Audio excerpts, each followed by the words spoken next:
পোড়া গন্ধে ঘুম ভাঙতেই দেখি শাশুড়ির অর্ধগলিত দেহ। চলে এসেছি ভয়ানক রাতের নতুন ঘটনা নিয়ে, অলৌকিক ও বাস্তব অভিজ্ঞতা নিয়ে ভয়ানক রাত। আজ আমি যে ঘটনাটা শোনাতে চলেছি এটা আমার দিদার কাছ থেকে শোনা বাস্তব ঘটনা। সম্পূর্ণ ভিডিও না শুনলে প্রশ্ন থেকে যাবে, কিন্তু আমার দিদা আমাকে যেভাবে বলেছে ঠিক সেইভাবে তুলে ধরার চেষ্টা করছি। গ্রামের একেবারে শেষ প্রান্তে ছিল সুজয়ের বাড়ি। বাড়িটার বর্ণনা দিয়ে রাখি, দুটো ছোট ঘর। একটাতে থাকতো সুজয়ের মা, আরেকটাতে থাকতো সুজয় আর তার বউ। পাশে রান্নাঘর, আর ঠিক পিছনে দুটো বিশাল তাল গাছ। এই তাল গাছের ওপারে কোনো বাড়ি ছিল না, সরাসরি জঙ্গল। সুজয়ের বাবা অনেক আগেই এক পথ দুর্ঘটনায় মারা গিয়েছিল।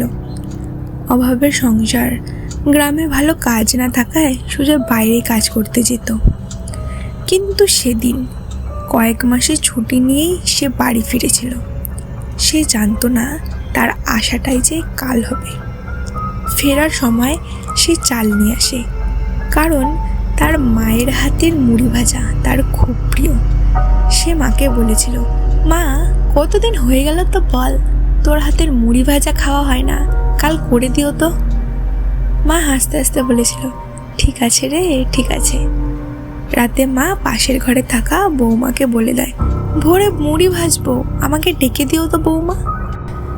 গ্রামে একটা কথা বিশ্বাস ছিল, এক ঘরে থেকে নাকি পাশের ঘরে চিৎকার করে কিছু বলতে নেই, কারণ রাতের শব্দ শুনে নাকি পাশের প্রেতাত্মা জেগে ওঠে।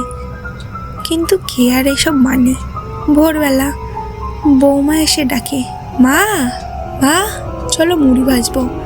মা বলে, হ্যাঁ তাড়াতাড়ি আসছি। দুজনেই রান্নাঘরে যায়, চুলায় আগুন জ্বালে, উনুনে হাঁড়ি বসিয়ে চাল ভাজতে যায়। চাল ভাজা হয়ে গেলেই মা বালি ঢালতে যায়। ঠিক তখনই বৌমা হঠাৎ মায়ের পা ধরে উল্টে দেয়।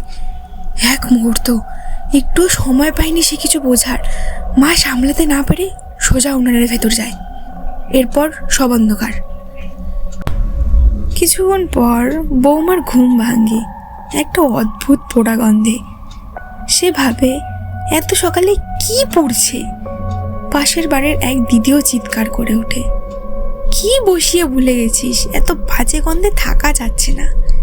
সে দৌড়ে রান্নাঘরে যায়, আর যা দেখে তা ভাষায় বোঝানো যায় না। মায়ের অর্ধেক শরীর উনুনের ভেতরে, পা দুটো ঠিক ওপরে, চিৎকার করে। লোকজন আসে, তাকে তুলে আনা হয়। এমন অবস্থা তাকানো যাচ্ছে না। মায়ের শরীর তখন প্রায় অর্ধেক পুড়ে গেছে, চামড়া খুলে যাচ্ছে, চেনার কোনো উপায় নেই। সুজয় তার মাকে ধরে কান্নায় ভেঙে পড়ে, কিন্তু ততক্ষণ সব শেষ, সব শেষ। পরে শেষকৃত্য শেষ হয়। কিন্তু এখানেই গল্প শেষ নয়। শ্মশান থেকে ফিরে বৌমা কাঁদতে কাঁদতে বলে, মা আমাকে রাতে কিছু বলেছিল, আমি সেটা শুনতে পারিনি, ভেবেছি ভোরে শুনে নেব। কিন্তু সে কথা রাতে তাল গাছের নিচে দাঁড়িয়ে থাকা প্রেত শুনে ফেলেছিল, আর সেই মাঝারে এই পরিণতি করেছে। আমি আজই আমার স্বামীকে দিয়ে তাল গাছ কাটিয়ে নেব। সবাই তাকে সামলায়, কিন্তু কিছু করার নেই। আজও গ্রামের লোকেরা বলে, ওই বাড়ির পিছনের তাল গাছে রাতে গেলে মুড়ি ভাজার পোড়া গন্ধ, অর্ধগলিত লাশের গন্ধ পাওয়া যায়, আর দূর থেকে শোনা যায় একটাই মায়ের কণ্ঠস্বর, মা। তো কেমন লাগলো ঘটনা? কমেন্ট করো। কমেন্ট না করলে বুঝবো কীভাবে তোমাদের ঘটনা কেমন লেগেছে।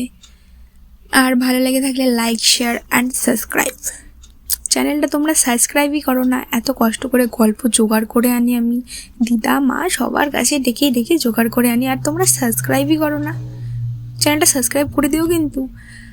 আর তোমাদের কাছে এমন কোনো ঘটনা থাকলে আমাকে কমেন্টে জানাও, আমি পরের ভিডিওতে পড়ে শোনাবো তোমাদের ঘটনা। Bye guys.